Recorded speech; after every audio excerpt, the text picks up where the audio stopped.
Hi people. Today we are going to be talking about open positions. We can find out what kind of center we have by looking at the arrangement of the pawns. In this case we look at the 4 squares in the center and see no pawns, so we have an open center. In an open center the play is very fast because there aren't any pawns in the middle to stop our piece's movement. Open positions are all about creating threats quickly and defending quickly. In open positions the game often takes a sudden turn. The player who hesitates by making unnecessary moves may get into trouble quickly. Moves that do multiple things like attacking multiple pieces or attacking and defending at the same time are great for open positions. Knights aren't great pieces for open positions, they are not long-range pieces. Bishops on the other hand are better for open positions since they can move across the board pretty quickly. Knights are better for closed positions, but we are talking about closed positions. So let's look at an example. Alright, let's look at an example. Here we can see that the center is right open.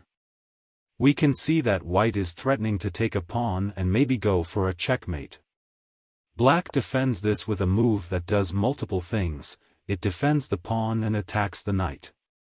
The knight moves and black does another multipurpose move, attacking the pawn and the rook. If white were to take the pawn, black would have taken the rook, knight blocks, and black would have taken the pawn and white would no longer have an attack. But white doesn't take that, they just move their rook to d1. Black also moves their rook and gets ready to sacrifice it. You can see their bishop staring down the g2 pawn, and if the rook sacrifices itself and is then captured, it's just checkmate. White sees the threat and pushes forward.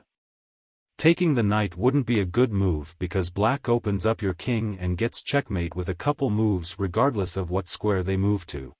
So instead of taking, black tries to sacrifice their queen and hopefully get a back rank mate. Black instead gives a check, getting a free pawn. The black king goes behind their f-pawn, white retreats their rook, black moves their rook forward hoping for a back rank mate again, but white stops that with queen to g4 but no longer defends their knight. Black notices it and trades their rook and quickly takes the knight. White gives a check but it is blocked by the bishop, white picks up a pawn. Black king backs up letting the queen in to defend. White picks up another pawn. Black plays a patient move and then gives a check. After the king moves, the black queen moves up attacking the queen and 2 other pawns. If the queens are traded, this is just a winning endgame for black or they are going to win a pawn. You saw how the pieces were able to move around the board without the center pawns. I hope this was a good example.